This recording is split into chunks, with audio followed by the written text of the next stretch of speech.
Hello student, how are you? Okay, fine. चलो आज हम बात करेंगे, अगला लेक्चर जो हमने कल पढ़ा था हीट वीट के बारे में, थोड़ा सा उसमें कुछ छोटे छोटे डेफिनेशन देखे थे और कुछ टेम्परेचर मेजर करने की कुछ वो बनाए थे, थर्मामीटर बनाए थे, सेल्सियस पैमाना, केल्विन, फ़ारेनहाइट, रूमर, एक दो और भी बनाए थे, है कि नहीं? तो उसके आगे थोड़ा सा आगे कंटिन्यू करेंगे। जैसे मैं बात करूं हीट की, तो हीट कैलोरी में मेजर किया जाता है। किसमें मेजर किया जाता? कैलोरी में मेजर किया जाता है। 1 कैलोरी का डेफिनेशन अगर पूछे तो आप क्या कहोगे? What is 1 calorie? लिखते भी रहो, ठीक है, लिखते भी रहो। और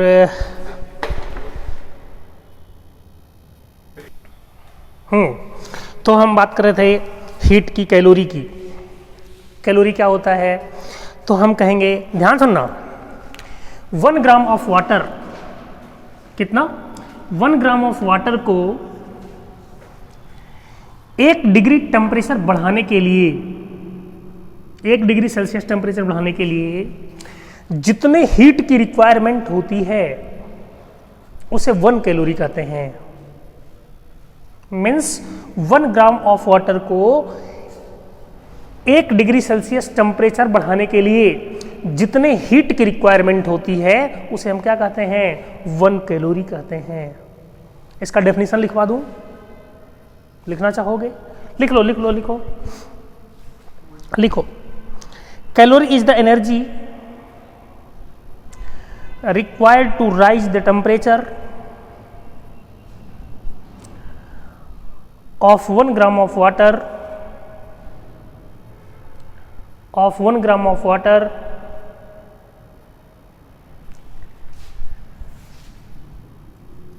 13 degree Celsius to 14 degree Celsius. मतलब कितना degree Celsius? 1 degree Celsius rise करने के लिए जितने हीट की रिक्वायरमेंट होती है उसे हम क्या कहते हैं? 1 कैलोरी कहते हैं। क्या कहते हैं? 1 कैलोरी कहते हैं बच्चों।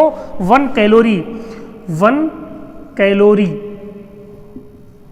इक्वल टू होता है 4.2 जूल, क्योंकि ये ऊर्जा है, एनर्जी है। मीन्स इस हीट एनर्जी को हम कैलोरी में भी मेजर करते हैं और जूल में भी मेजर करते हैं। इन दोनों में ये रिश्ता है, ठीक है?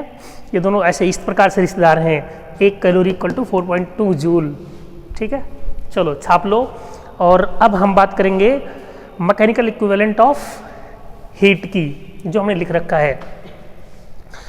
Mechanical equivalent of heat,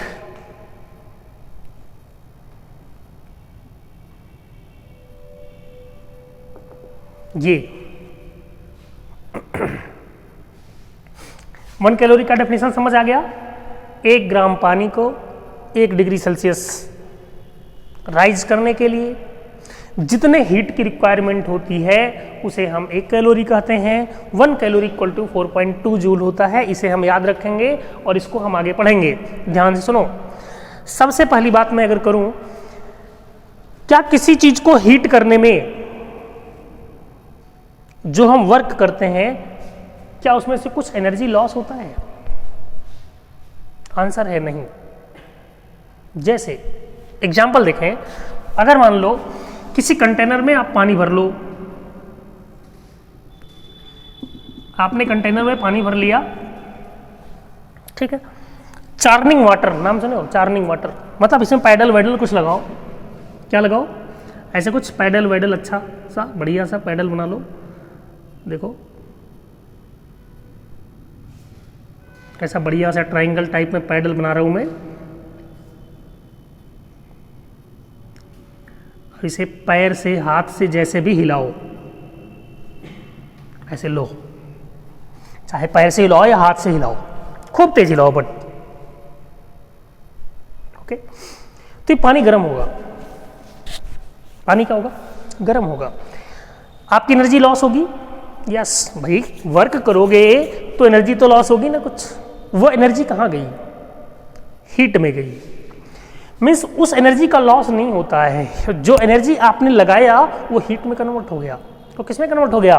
heat में कन्वर्ट हो गया, चाहे आपने पैर से हिलाया, हाथ से हिलाया इसको, ठीक। तो इस घटना को कहते हैं चार्निंग ऑफ वाटर। चार्निंग ऑफ वाटर का मतलब कुछ ऐसे मथनी टाइप में इसमें डाल के उसको मथ दो, है कि नहीं? क्यों, समझ आ रही है ना? इसको हम कहते हैं चार्निंग ऑफ वाटर। मतलब जितनी एनर्जी आपने वेस्ट किया वो सब किस में कन्वर्ट हो गया? हीट में। मीन्स किसी भी एनर्जी का लॉस नहीं होता है, ठीक है।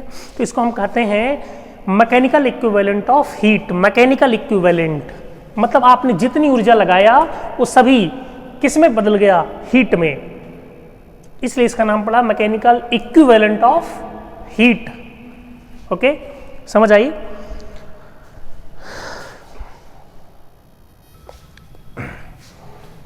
शायद ये चार्निंग ऑफ वाटर समझ में आ गया आपको, मैकेनिकल इक्विवेलेंट ऑफ हीट, ठीक। इसको मैं इस तरीके से फार्मूले के रूप में इसमें भी ऐसे लिख सकता हूँ, 1 calorie equal to 4.2 joule. Okay fine, ठीक। अब हम बात करेंगे अगले टॉपिक की। ऐसे छोटे छोटे टॉपिक हैं, इसमें छोटे छोटे टॉपिक की बात करके अपने जल्दी जल्दी आगे बढ़ जाएंगे, क्योंकि अपन एनसीईआरटी पढ़ रहे हैं।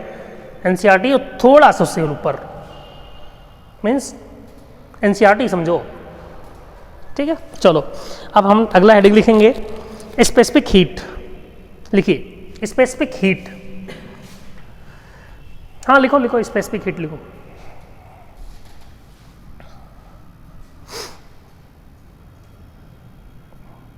बताओ, हम बात करते हैं स्पेसिफिक हीट की, जो कि आपके सामने मैंने लिख रखा है। इसका नाम है specific heat. It means what? इसे हम कैसे समझेंगे? तो अगर मैं बोलूं किसी भी सब्सटेंस का 1 ग्राम आप निकाल लो, 1 ग्राम ऑफ सब्सटेंस, ठीक। इसका नाम सुनना ध्यान से, स्पेसिफिक हीट है ना। तो मतलब किसी भी सब्सटेंस का 1 ग्राम सब्सटेंस आप निकाल लो और उसका 1 डिग्री टेम्परेचर बढ़ाओ। कितना बढ़ाओ? 1 डिग्री टेम्परेचर बढ़ाओ। 1 डिग्री टेम्परेचर राइज करने के लिए जितने हीट की रिक्वायरमेंट हुई उसे हम कहेंगे स्पेसिफिक हीट ऑफ सब्सटेंस। समझ आई? क्या कहूंगा? किसी भी बॉडी का 1 ग्राम सब्सटेंस आप निकाल लो, उसका टेम्परेचर 1 डिग्री सेल्सियस बढ़ाओ। 1 डिग्री सेल्सियस बढ़ाने के लिए जितने हीट की रिक्वायरमेंट हुई उसे हम क्या कहेंगे? Specific heat of substance. इसका डेफिनेशन लिखने की जरूरत नहीं है। स्पेसिफिक हीट को हम इस तरीके से समझेंगे। देखिए स्पेसिफिक हीट ऑफ सब्सटेंस को मैं एस से लिखता हूं, वाटर का लिख देता हूं। स्पेसिफिक हीट ऑफ वाटर तो लिखूंगा 1 ग्राम ऑफ वाटर। कितना डिग्री टेम्परेचर बढ़ाना है? कितना डिग्री टेम्परेचर बढ़ाना है? 1 डिग्री। अरे मुंह से बोलो, नहीं मुंह से बोलो भाई।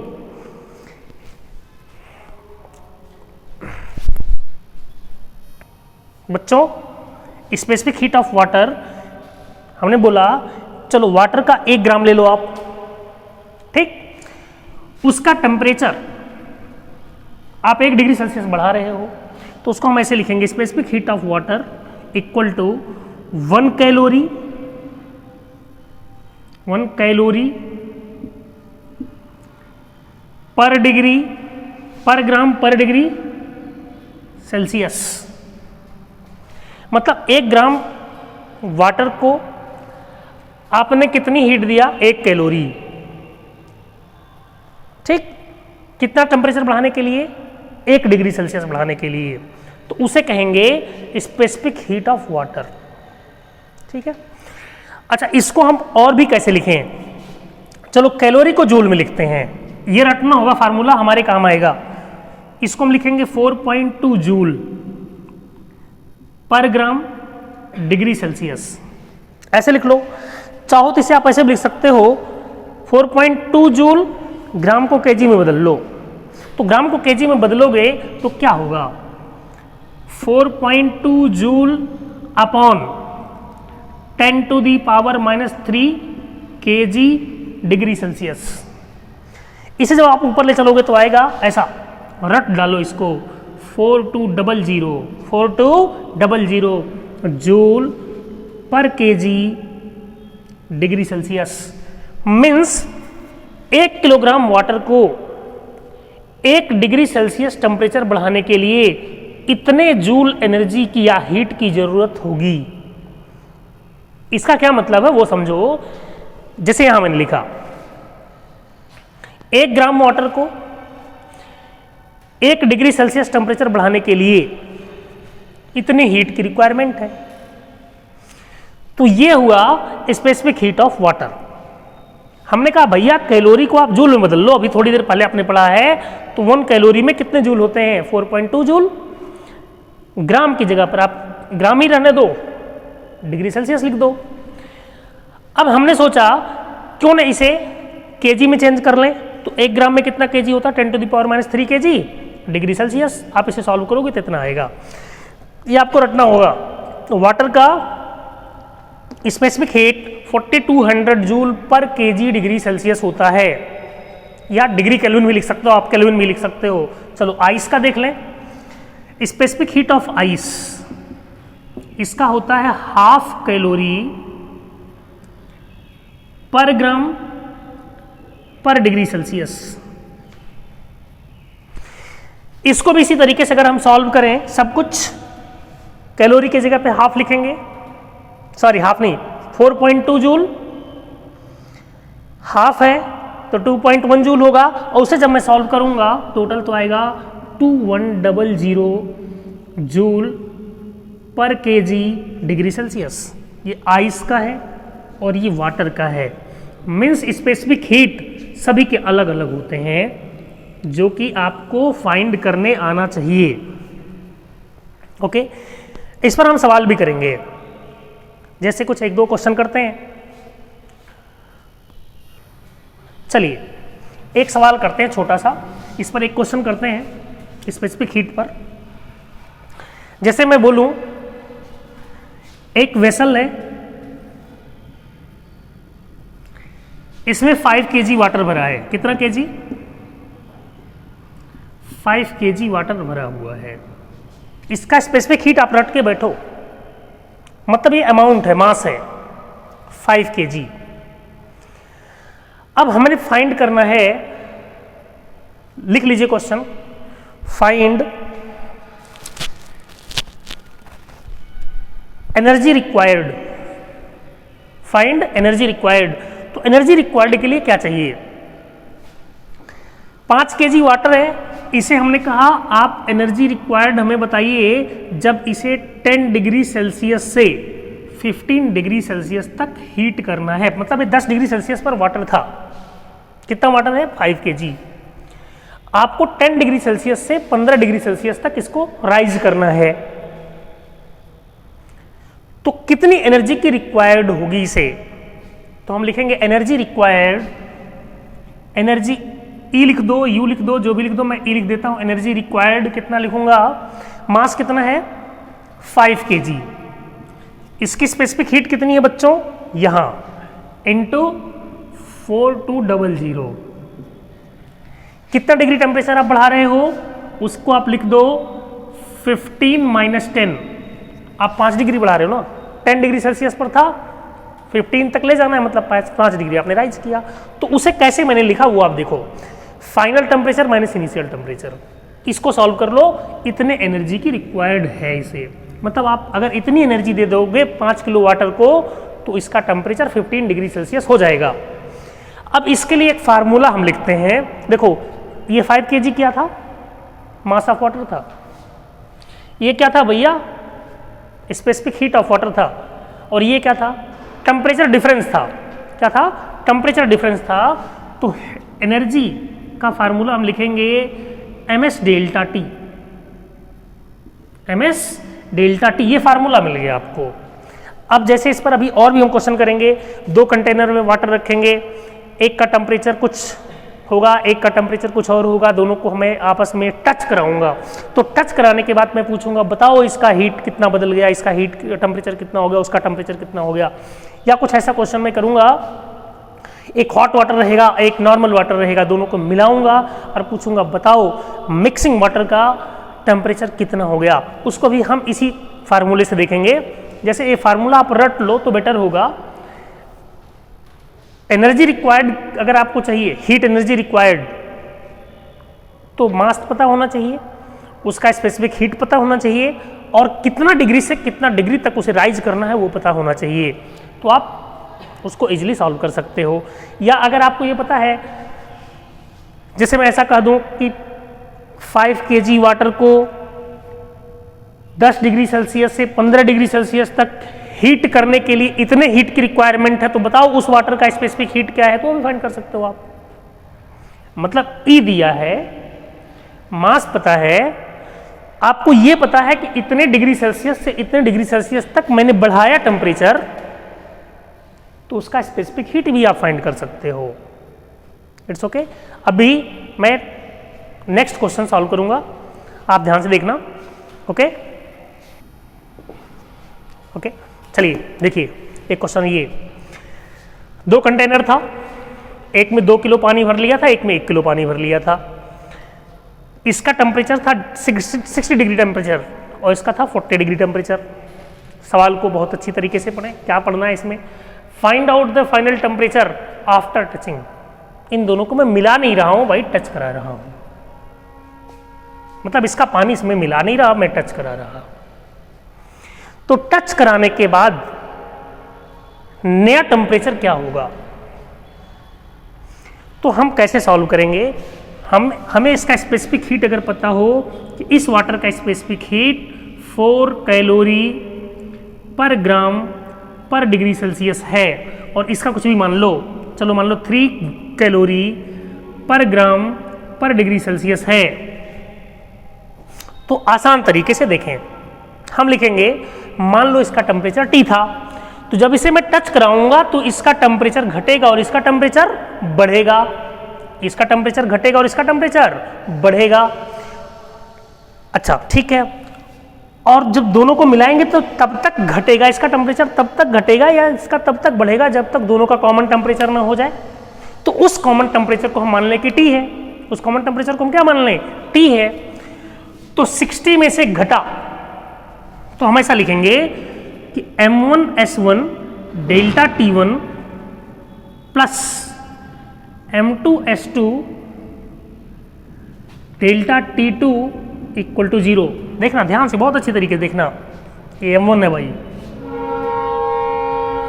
M1 है ये। M1 की वैल्यू कितनी है? 2 kg। तो बच्चों इसको मैंने लिखा कितना? M1 की वैल्यू 2। S1 की वैल्यू कितनी है भाई? S1 इसे मान लो, चलो इसे M1 मान लो, M1 है, S1 है, ये T1 है, मान लो T1 है, M2 है, S2 है, T2 है, सॉरी ये T2 है और ये S2 है, ऐसा कुछ मान लो। क्या है उसमें? आ जाओ देखो, M1 S1 की वैल्यू कितनी है? 4। अब देखना इसकी जगह पर मैं जो लिख रहा हूं, एक बात बताओ, जो नया टेम्परेचर मिलेगा वो 60 से कम मिलेगा कि ज्यादा? कम मिलेगा। तो हम क्या लिखें? 60 माइनस नया टेम्परेचर, 60 माइनस नया टेम्परेचर, तो लिखूंगा इनटू 60 माइनस T इस डेल्टा T1 की जगह पर। अच्छा, प्लस M2 कितना है भाई? 1, S2 कितना है? 3। यहां देखिए, यहां मैं क्या लिखने जा रहा हूं? यहां लिखने जा रहा हूं, ध्यान से देखना, चलो इसको भी लिख लो, 40 minus T equal to 0। Right, solve कर लो T का आंसर। मीन्स जो नया टेम्परेचर है आफ्टर टचिंग वो यहां से आंसर आ जाएगा। चलिए सॉल्व कर देता हूं, कितना होगा? 4 2 जा 8, 8 इंटू 60, जैसे मैं सॉल्व कर रहा हूं ऐसे, फिर minus 8T plus 3 into 40 minus 3T equal to 0। 8T 3T उधर ट्रांसफर कर लो, T की वैल्यू आएगी जो भी, तो कितना हो जाएगा भाई? चलो 480 प्लस 120 इक्वल टू 11T होता, 11 को ट्रांसफर कर दो, नया टेम्परेचर आ जाएगा। मीन्स टच करने के बाद ये नया टेम्परेचर होगा। इसमें जहां तक मुसीबत नहीं है, छाप लो। नेक्स्ट क्वेश्चन अगले लेक्चर में पढ़ेंगे हम। बस अभी इतने ही। नए लेक्चर के लिए आप प्रिपेयर हो, फिर अगला लेक्चर हम पढ़ाते हैं।